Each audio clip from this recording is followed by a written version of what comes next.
Sekali datang Arab Badui ke Nabi. Kini Nabi membaca di pikirannya, ingin membayangkan Nabi itu orang ajaib. Maka Nabi memberikan tawaran ke Arab Badui. Hai Arab Badui, percayakah engkau kepadaku bahwa aku Rasulullah? Bertanya orang Arab Badui itu, apa buktinya engkau seorang utusan Allah? Apa jawaban Nabi? Karena Nabi paham yang hebat-hebat, yang ajaib-ajaib kayak anak-anak kita ini.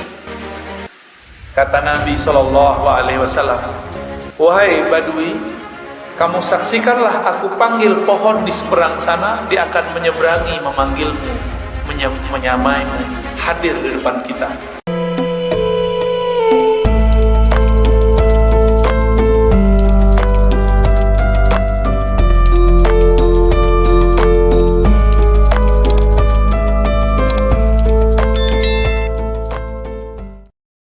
Abdullah ibn Salam, beliau ini seorang penghafal kitab Taurat, tinggal di Madinah. Kok tinggal di Madinah? Karena pendeta-pendetanya mengabarkan akan muncul Nabi di Madinah. Dulu namanya Yathrib. Yathrib itu nama pedagang atau penguasa di Madinah. Ketika Nabi Muhammad masuk kota Madinah, Abdullah ibn Salam dipesankan oleh bibinya, ante bahasa Arab tak? Ya, ante itu jo tante sama. Ya, bahasa Minang Lamu ante itu lah tu nak. Ete lah nak. Kau agak nak ante itu. Ete nyo. Tidak lama lu sebut ete. Anggaplah etek selana. Eteknya Abdullah bin Salam. Itu bepasan. Kalau datang orang yang dianggap Rasul namanya Muhammad, pandanglah wajahnya. Jika engkau melihat wajahnya, pasti di wajahnya ada cahaya kejujuran. Kira di wajah aku ada rekaman jejak pembohong. Berarti ada yang ngerti. Ya, pamberang itu kelihatan di muka itu. Kata bibinya, jika engkau bertemu dia, saksikan di wajahnya ada cahaya kejujuran. Muka orang elok. Muka boleh muka orang elok, Bu. Amin ya. Muka banyak dosa. Akhirnya Abdullah bin Salam menunggu datangnya Rasulullah SAW. Rasulullah itu transit di rumah Ummu Sulaim. Kemudian Kuba, ya, terus ketika masuk dilihat oleh Abdullah bin Salam, fama ra'aitu fihi kaziban. Aku tidak melihat di wajahnya wajah kepalsuan. Ada ilmunya. Ada imam namanya Fakhruddin Ar-Razi. Siapa nama imamnya? Kalau ini muko siapa namanya? Tapi tidak pakai Fakhru deh ya. Imam Fakhruddin Ar-Razi nulis kitab judulnya Firasah. Dalam kitab itu dia bercerita tentang ciri-ciri wajah orang elok, wajah orang jahat, wajah orang macam-macam, emosional, wajah orang suka zikir tapi pemberang, wajah orang berzikir untuk ada buih, itu ketahuan tuh. Ya. Wajah orang dan suka meremehkan orang itu kelihatan.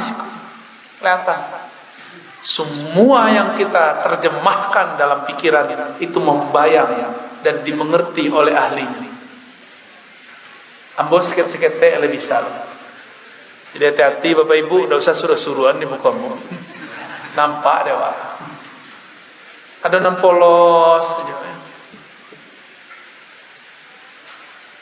Abdullah bin Salam kemudian datang kepada Nabi Muhammad SAW. Nabi Muhammad itu banyak. Kalau bahasa orang apa selingki, ya. Datang orang antri kepada beliau. Ada di satu masa Abdullah bin Salam dapat giliran bertemu Rasulullah.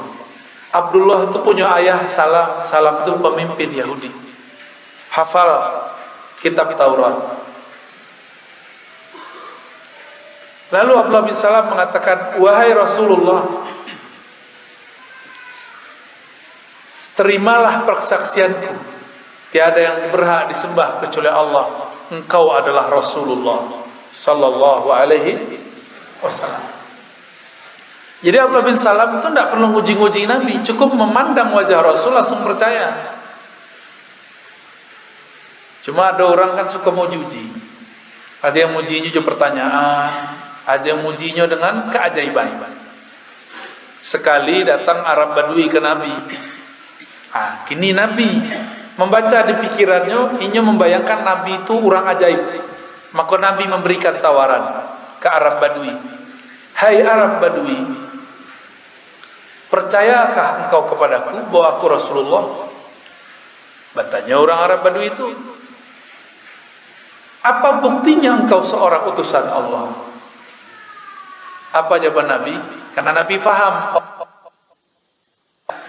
yang hebat-hebat, yang ajaib-ajaib kayak anak-anak kita ini.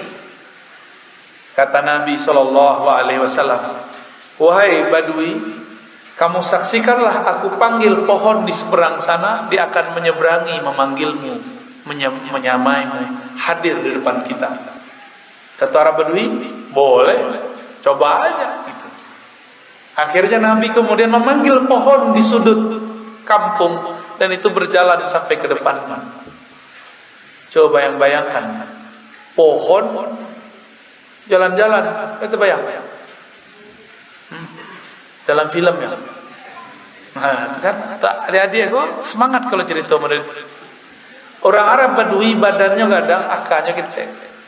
Ini membayangkan sesuatu yang ajaib-ajaib. Lain dengan Abu Bakar, lain dengan Umar. Mereka tidak butuh pembuktian-pembuktian. Lain dengan Abdullah bin Salam, cukup memandang wajah dia tahu ini seorang Rasulullah sallallahu alaihi wasallam. Kira-kira percaya enggak? Acara Nabi memanggil pohon. Kenapa pohon mau datang kepada Rasulullah? Kira-kira Pak, coba panggil pohon lain mau datang kemari Pak.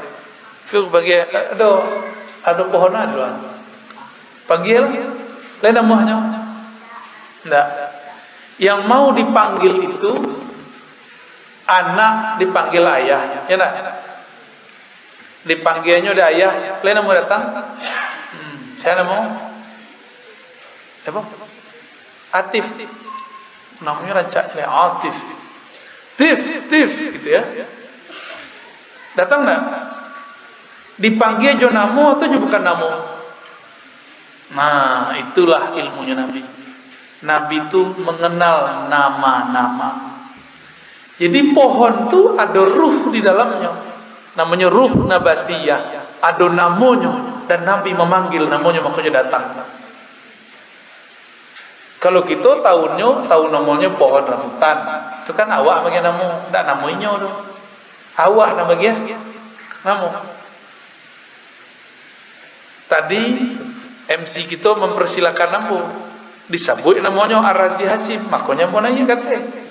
Kalau disebut tadi Dr. Aldomi, tu nyolah nanya. Dek nama disebut, awak menyahut. Paham? Jadi Nabi itu memanggil roh daripada yang ada di pohon. Jadi di pohon itu ada roh. Syukurnya di dalamnya bukan roh hayawan, ruh hidup, tapi di dalamnya adalah ruh nabat, ruh tumbuh. Kalau ruh hidup, awak haus malam-malam bercerabui wajahnya. Awak kan minum, tiba-tiba ada ureknya pohon. Ya masuknya dulu kan bentuk sedotan, apa seorang wah pipet.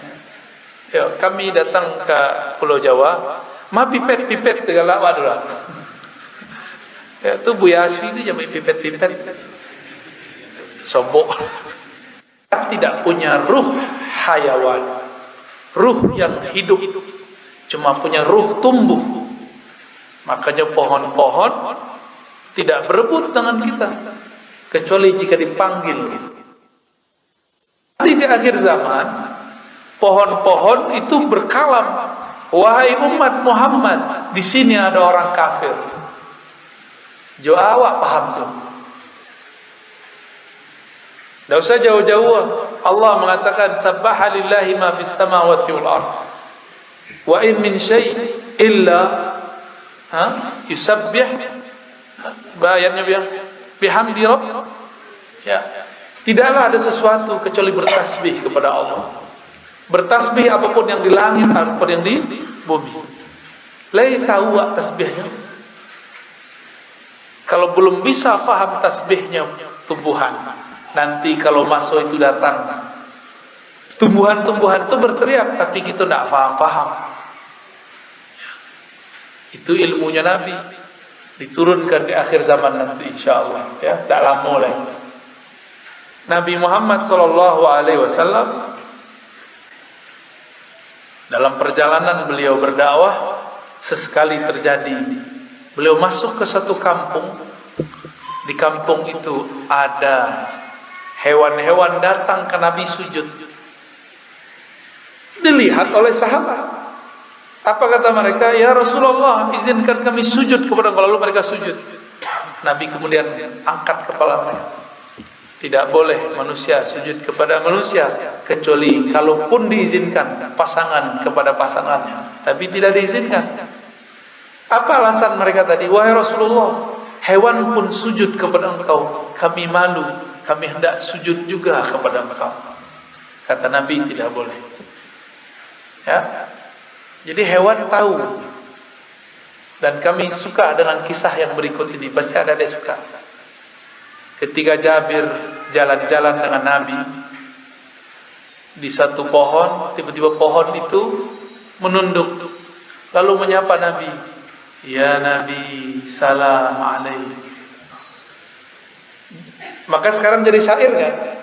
Ya Nabi, alaika, ya Rasul, salam alaika, ya Habib, salam alaika, salawatullah alaika. Oke. Jadi ada kalimat ya Nabi, salam alaika. Jadi kalam itu bukanlah buatan Ibnu Daibah, bukanlah buatan Syekh Barzanji, bukanlah karya Al-Habib Al-Habsyi, tapi itu diturunkan dari hadis-hadis Nabi. Ada pohon, setelah itu batu, setelah batu kemudian ada lagi hewan. Semuanya menyambut Rasulullah mengatakan, ya Nabi, salam alaik. Kalau pohon bisa mengucapkan salam, jika batu juga mampu mengucap salam, kenapa kita yang punya qalbu susah mengatakan ya Nabi salam? Oh, Nabi kalau mati kecek siapa? Kecek orang kurang ajar. Nabi itu cuma pindah alam. Tubuh fisik mati, tapi yang ruh Nabi tidak pernah mati. Dalilnya apa? Sebelum tubuh Nabi Muhammad dilahirkan, Nabi Muhammad sudah Nabi. Ketika tubuh ini kembali ke tanah, ruhnya tetap sebagai Nabi, nggak ada urusan dengan tubuh itu. Ya, itulah kira-kira 30 menit. Suko di dongeng, ya. Tambah dongengnya, nak. Katanya tanya jawab. Ya, gak banyak terjawab. Mau tambah cerita? Iya katanya. Ya. Jangankan kalian, apa-apa mama itu suka diceritakan. Nabi SAW naik ke Gunung Uhud. Gunung Uhud itu betul-betul buki-buki di belakang kuat. Tingginya kira-kira. Buki ada mau belakang Bapak Ibu? Buki Simaraso. Hah? Bunian, durian, mana duriannya? Modus, Bukit Durian. Ketika Nabi naik ke atas bukit, naik ke atas bukit, bergetar bukit itu. Kiranya bukit itu sadar, grogi. Awak kalau sobok je orang hebat, grogi tak? Ya. Beberapa hari yang lalu kami ceramah di Kapolda Jabar. Kapoldanya biasanya ngajarin anggotanya satu kata yang menjadi istilah bersama anggota Polri. Tapi di Mukobuya, Ar-Razi namanya, groginya, luponya, baru terkadang sudah itu. Bisa grogi, itu baru sebuah Ar-Razi. Kalau sebuah nabinya Ar-Razi, kira-kira la kalam wa la salam, la talu wa mengecil. Makanya Abu Bakar As-Siddiq itu tidak berani mandang wajah Nabi. Ketika Abu Bakar sudah memimpin kekhalifahan, Nabi sudah wafat, Abu Bakar ditanya mengenai kisah Nabi. Itu Abu Bakar cuma jawab pakai nangis. Jadi Abu Bakar setiap ingat Nabi nangis. Kalau kita ingat Nabi, lalu nangis lah, tak tahu cara menangis. Ya. Baik. Nabi Muhammad sallallahu alaihi wasallam kemudian berkalam dan menghentakkan kakinya kepada gunung. Wahai Uhud. Apa kata Nabi? Wahai. Jadi Uhud itu nama gunung. Itu gunung itu sudah ada dari zaman dahulu dan namanya Uhud. Maka nanti ketika terjadi kiamat, itu gunung pun masih bertahan.